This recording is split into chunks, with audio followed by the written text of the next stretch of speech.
جو ہے تعیناتی کا نوٹیفکیشن جاری کر دیا گیا ہے. فیمیل کے ساتھ اب میل کالجز کے جو پرنسپلز ہیں ان کی تعیناتی کا نوٹیفکیشن جاری ہونا ہے. یہاں یہ واضح کیا جاتا ہے کہ پنجاب میں اس وقت 450 جو کالجز ہیں جہاں پر ریگولر مستقل پرنسپل نہیں ہیں, اور یہ اب محکمہ ہائر ایجوکیشن کی جانب سے جو انٹرویوز کا سلسلہ شروع ہوا تھا, اس کے بعد لاہور ڈویژن کے لیے جو ریگولر پرنسپلز ہیں ان کی تعیناتی کا نوٹیفکیشن جاری کر دیا گیا ہے. تعیناتیوں کا نوٹیفیکیشن بھی جاری کر دیا گیا ہے. اپڈیٹ کرنے کے لیے شکریہ. پنجاب میں اپنی نوعیت کے پہلے دھی رانی پروگرام کا آغاز ہو چکا ہے. صوبہ بھر میں 1500 جوڑوں کی شادی کا ریکارڈ ہے. وزیر اعلیٰ پنجاب مریم نواز آج 50 اجتماعی شادیوں کی تقریب میں شرکت کر کے پروگرام کی لانچنگ کریں گی. فرنیچر اور ضروری اشیاء کے تحائف پیش کیے جائیں گے. نئے جوڑوں کو وزیر اعلیٰ پنجاب کی طرف سے 1 لاکھ روپے سلامی بھی دی جائے گی. اور اسی پر مزید بات کر لیتے ہیں. بیورو چیف حسن رضا ہمارے ساتھ موجود ہیں. حسن بتائیے. دیکھیں, پنجاب حکومت کی جانب سے دھی رانی پروگرام کے عنوان سے ایک پروگرام کا آغاز کیا گیا, جس کی باقاعدہ طور پہ آج آغاز ہونے جا رہا ہے. صبح بھر میں 1500 جوڑوں کی شادیوں کا ریکارڈ جو ہے وہ کیا جا رہا ہے. وزیر اعلیٰ مریم نواز شریف آج لاہور میں 50 اجتماعی شادیوں کی تقریب میں شرکت کر کے دھی رانی پروگرام کی لانچنگ کریں گی. اور دھی رانی پروگرام کے لیے 1 ارب روپے کا بجٹ مختص کیا گیا. پہلے فیز میں 3000 شادیاں ہوں گی. تمام جوڑوں کو وزیر اعلیٰ پنجاب کی طرف سے فرنیچر اور ضروری اشیاء کے تحائف پیش کیے جائیں گے. نئی جوڑوں کو وزیر اعلیٰ پنجاب مریم نواز شریف کی طرف سے 1 لاکھ روپے سلامی بھی دی جائے گی. اور مریم نواز شریف نے دھی رانی کارڈ کی لانچنگ بھی کریں گی, جو کہ تمام جو دھی رانی کارڈ ہوگا اس میں 1 لاکھ روپے ہوگا اور وہ جو ہے وہ جوڑوں کو دیا جائے گا. دھی رانی کارڈ کے ذریعے نئے جوڑے 1 لاکھ روپے سلامی حاصل کر سکیں گے اور اس کو استعمال کر سکیں گے. ان کو ایکٹیو کر دیا جائے گا اور بینک آف پنجاب کی طرف سے یہ کارڈ ہوگا جو کہ تمام جو ہے وہ جوڑوں کو دیا جائے گا. ٹھیک ہے حسن, اپڈیٹ کرنے کے لیے بہت شکریہ. لاہور سمیت پنجاب کے میدانی علاقوں میں دھند اور شدید سردی کی لہر جاری ہے. درجہ حرارت میں مزید 2 سے 3 سینٹی گریڈ تک کمی کا امکان ہے. محکمہ موسمیات نے سوشل میڈیا پر شدید ترین سردی کی لہر آنے کی خبروں کو من گھڑت قرار دے دیا. اس تمام صورتحال پر بات کر لیتے ہیں نمائندہ لاہور نیوز سہیل کیسر سے, جو اس وقت ڈائریکٹر محکمہ موسمیات علیم الحسن سے گفتگو کر رہے ہیں. موسم کی یہ شدت آئندہ کیا رخ اختیار کرنے والی ہے, اور سوشل میڈیا پر کچھ خبریں بھی چل رہی ہیں جی کہ 12 جنوری سے سردی کی شدید ترین لہر آ سکتی ہے. یہ تمام تفصیلات جاننے کے لیے ہم اس وقت موجود ہیں ڈائریکٹر محکمہ موسمیات علیم الحسن صاحب کے ساتھ. بہت شکریہ علیم صاحب. پہلے تو آپ یہ بتا دیجیے گا کہ کیا جو سردی کی شدت میں مزید اضافے کا آگے امکان ہے؟ ہاں, یہ ابھی جو ہے نا 2 دن کا ہے. پہلے اس میں ایسٹرن بارڈر کے لانگ ہمارے نارتھ ایسٹ سیکٹر ہے جو پنجاب کا, اس میں کچھ چانسز ہیں کہ بادل تو آئیں گے لیکن کچھ جگہوں پہ ہلکی بوندا باندی یا ہلکی بارش ہوگی. ان 2-3 روز کے بعد ان میں دھند زیادہ تر رہے گی اور بادل رہیں گے.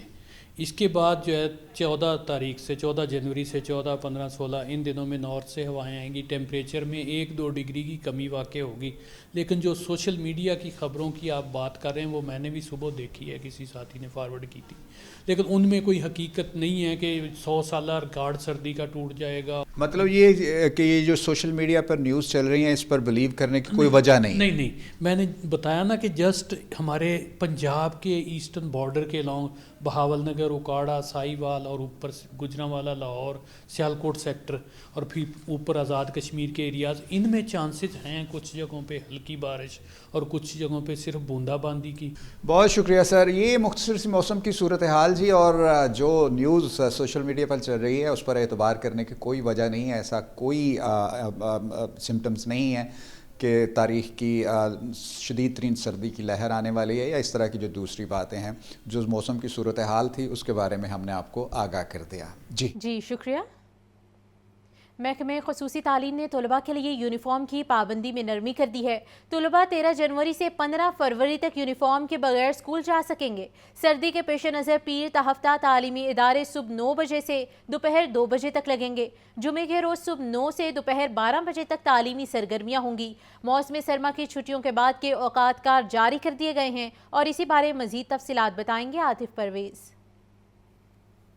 جی بالکل، محکمہ خصوصی تعلیم کی جانب سے جو بچوں کے لیے خصوصی ریلیکسیشن دی گئی ہے، 13 جنوری سے 15 فروری تک تعلیمی اداروں میں آنے والے طلباء کے لیے یونیفارم میں ریلیکسیشن دی گئی ہے. وہ کسی بھی کلر کی جیکٹ، جرسی، سویٹر جو ہے وہ پہن سکتے ہیں. اس کے ساتھ ساتھ ٹوپی بھی کسی بھی رنگ کی اور قسم کی پہن سکتے ہیں، اور جرابیں جو ہے وہ بھی پہننے کی اجازت ہوگی کسی بھی کلر کی. اور یہ ریلیکسیشن جو ہے وہ سردی کی شدت کو دیکھتے ہوئے دی گئی ہے. سردی کی پیش نظر پیر کا ہفتہ صبح 9 بجے سے دوپہر 2 بجے تک تعلیمی ادارے لگیں گے. جمعے کے روز اوقات کا صبح 9 بجے سے دوپہر 12 بجے تک ہوں گے. محکمہ خصوصی تعلیم نے موسم سرما کی چھٹیوں کے بعد کے لیے اوقات کا جو ہے وہ جاری کر دیے ہیں.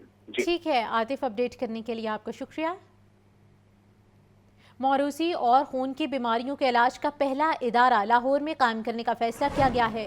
وزیر اعلیٰ کے کلینک آن ویلز کے فلیگ شپ پروگرام کو تیز کرنے کی ہدایت کی گئی ہے.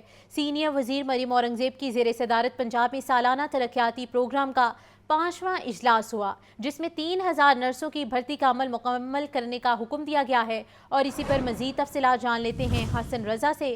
حسن بتائیے.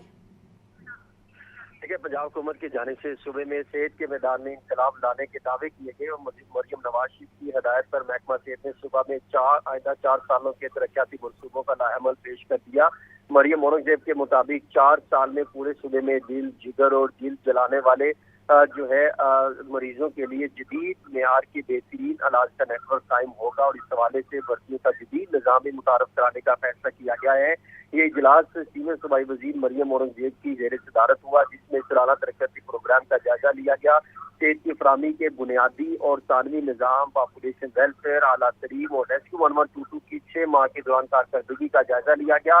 اس میں یہ بھی فیصلہ کیا گیا کہ موسمی اور خون کی بیماریوں کے علاج کا پہلا ادارہ لاہور میں قائم ہوگا اور 15 سے 20% فنڈ استعمال کرنے والی اسکیم ختم کرنے کا بھی فیصلہ کیا گیا ہے. وزیر اعلیٰ کے کلینک آن ویلز کے فلیگ شپ پروگرام کو تیز کرنے کی ہدایت کی ہے. بچوں کی نشو و نما کی کمی، اسٹینڈنگ گروتھ روکنے کے لیے ماؤں کو جو ہے فولک ایسڈ وائرن، جبکہ 2 سال کے بچوں کو غذائیت پوری کرنے والی دوائیوں کی فراہمی کے عمل کو جاری رکھنے کا بھی جائزہ لیا گیا. اسی طرح میڈیکل سینٹرز اور میڈیکل یونیورسٹی کیمپس کا قیام عمل میں لانے کا فیصلہ کیا گیا ہے. اسٹینڈنگ گروتھ اور مستقبل میں بچوں میں ذیابت کا پتہ لگانے والی اسکریننگ مشینوں کی فراہمی کے عمل کا بھی جائزہ لیا گیا. جی ٹھیک ہے حسن، اپڈیٹ کرنے کے لیے آپ کا بہت شکریہ. Lahore clean mission deputy commissioner Musa Raza کا تحصیل کینٹ کے مختلف مقامات کا دورہ کیا گیا. Bhatta Chowk, green city, Burki road, Paragon society کے اطراف میں صفائی انتظامات کا جائزہ لیا. LWMC اور واسا حکام کو پی کے کالونی، بھٹا چوک نالے کی صفائی کے احکامات جاری کیے گئے. گرین سٹی اور پیراگون سٹی انتظامیہ کو صفائی اور سیوریج مسائل کے حل کے لیے وارننگ دینے کی ہدایت کی گئی ہے. ڈی سی نے برکی روڈ پر سیوریج اور صفائی نظام میں بہتری لانے کے لیے 3 دن کی ڈیڈ لائن بھی دے دی ہے.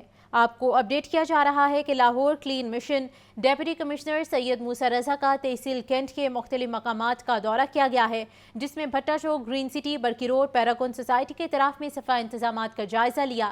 LWMC اور واسا حکام کو KP کالونی، بھٹا چوک نالے کی صفائی کے احکامات بھی جاری کیے ہیں. گرین سٹی اور پیراگون سٹی انتظامیہ کو صفائی اور سیوریج مسائل کے حل کے لیے وارننگ دینے کی ہدایات بھی جاری کی گئی ہیں. ڈی سی نے برکی روڈ پر روڈ کی صفائی اور سیوریج کے نظام میں بہتری لانے کے لیے 3 دن کی ڈیڈ لائن بھی دے دی ہے.